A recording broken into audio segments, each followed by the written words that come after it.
Assalamualaikum sahabat Wonder Woman. Video ini dibuat khusus untuk anak sekolah yang sekarang lagi ujian atau baru mau lulus ya dari SLA ya, yang dalam masa transisi juga bagi para orang tuanya nih. Nah, ini pengalaman saya sendiri ya, karena saya sendiri merupakan korban memilih jurusan yang memang tidak dipertimbangkan untuk kedepannya. Nah, ini untuk anak-anak sekolah terutama ya. Nah, saya kebetulan bukan berdebat ya, habis diskusi dengan ponakan saya kemarin waktu habis lebaran ya. Jadi anak ini udah mulai kelihatannya hidupnya mewah. Motornya pun kemarin waktu kelas 1 SMA itu motornya Kawasaki yang harganya puluhan juta, saya juga nggak tahu berapa puluh juta harganya. Orang tuanya mengabulkannya karena ada uang. Nah, lalu setelah 1 tahun ini anak ini kelas 2 SMA sampai kelas 3 SMA ingin mobil, dibelikanlah Toyota Rush. Luar biasa kan, anak SMA di kota kecil sudah memakai Toyota Rush. Memang perekonomian adik saya ini bagus teman-teman ya. Sampai rumahnya pun kurang lebih ada 8 se-Indonesia, karena memang manajemen keuangannya bagus-bagus sekali.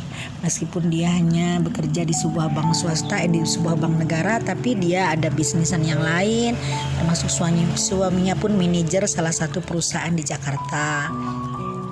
Nah, ini untuk orang tua yang memang ada, ini bagus, nggak masalah. Cuman efek psikologisnya kalau anak dimanja secara materi kan nanti ada kebergantungan secara materi. Jadi dia tidak tahu bagaimana sih caranya, bagaimana sih menghadapi masyarakat kecil di lingkungannya. Nah, ini ponakan saya ini kemarin Toyota Rush ini baru berumur 1 tahun kurang lebih. Dia udah marah-marah lagi ke orang tuanya, ingin mobil yang lebih bagus. Mungkin dipanasin temennya, katanya ingin Innova. Kalau Innova sih bagi saya identik orang dewasa ya, identik dengan orang dewasa, pengusaha, pejabat. Kalau anak muda kayaknya nggak cocok deh Innova gitu kan, kalau untuk saya pribadi ya. Tapi ini anak kekeh ingin Innova gitu kan. Nah, tapi saya cuma mendengarkan aja karena saya sendiri kan tidak tahu perkembangan anak ini ya. Tapi ini setelah menyangkut sekolah, saya ikut bicara. Nah, orang tuanya kebetulan nyerempet ke soal sekolah ya. Kata bapaknya terobsesi ingin masukin anaknya ke Telkom dan ingin atau ke STAN atau ke sekolah-sekolah yang bergengsi yang sifatnya mahal, dan nantinya tujuannya bekerja. Dan teman-teman tahu namanya bekerja kan gaji dibatasi. Kalau bukan manajer dari bawah dulu, mana mau anak-anak sekarang gajinya 3 juta, 4 juta, apalagi gaya hidupnya seperti ponakan saya udah memakai Toyota Rush, SMA aja pakai Toyota Rush. Berapa pengeluarannya gitu kan? Apalagi dia merokok ya, apalagi pergaulannya berkelas sama orang-orang yang kelas 1 yang ada di kabupaten kami kan. Nah, lalu saya arahkan gini, anaknya ingin ke kedokteran katanya gitu kan. Tapi kata orang tuanya, katanya terlalu gede, nanti kalau kamu mogok gimana gitu kan. Nah, akhirnya dia berdebat. Orang tuanya pengennya ke A, anaknya inginnya ke B. Nah, ini nih untuk para orang tua, mohon jangan memaksakan anak untuk masuk di sesuatu yang memang anaknya tidak berminat, karena anak ini kita sifatnya hanya dititipin sama Yang Maha Kuasa, bukan milik kita anak-anak ini.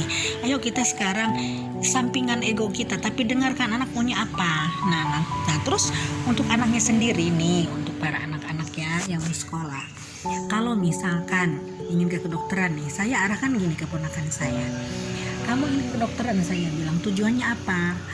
Apa tujuannya mengabdi? Apa tujuannya ingin kaya raya atau ingin gengsi? Nah, kelihatannya anak ini punya tujuan ingin kaya raya karena hidupnya sudah mewah. Mana bisa seorang dokter tujuan kaya raya? Nah, jadi anak-anakku semua, contohnya gini, kalau misalkan kita ingin sekolah ke kedokteran, artinya kan ingin jadi dokter tuh. Nah, ingin jadi dokter tujuannya pertama ingin mengabdi. Kalau mengabdi otomatis dong zero rupiah, $0, zero kekayaan. Artinya kita jangan mengejar materi, tidak mengejar materi, tapi kita semata-mata mengabdi.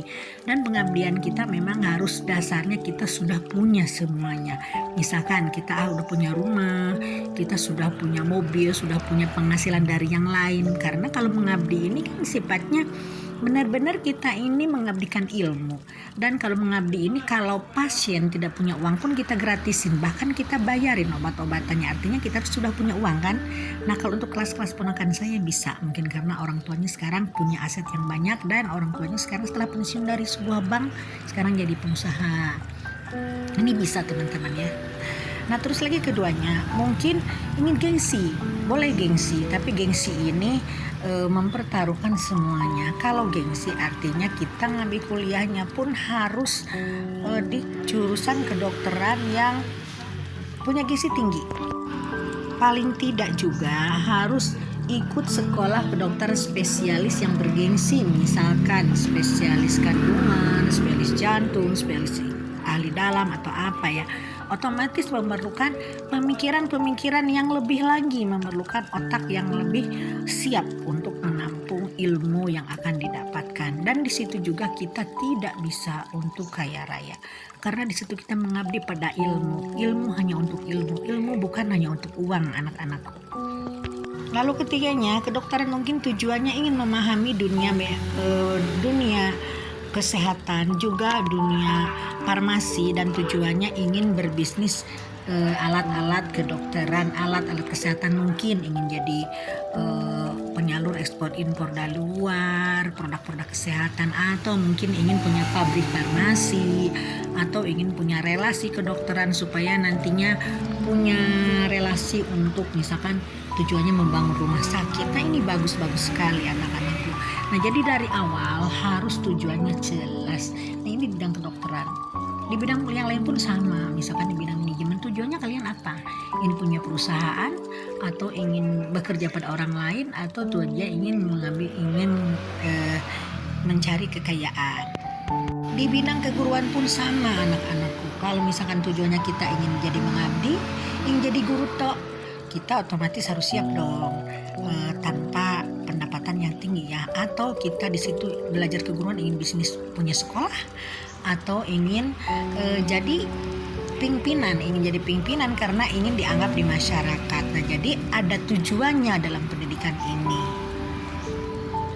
Ini sedikit pendapat pribadi dari saya untuk para orang tua yang bingung menghadapi anak yang dalam dilema memilih sekolah, juga untuk anak-anak yang memang bingung juga memilih sekolah dan jurusan yang mana.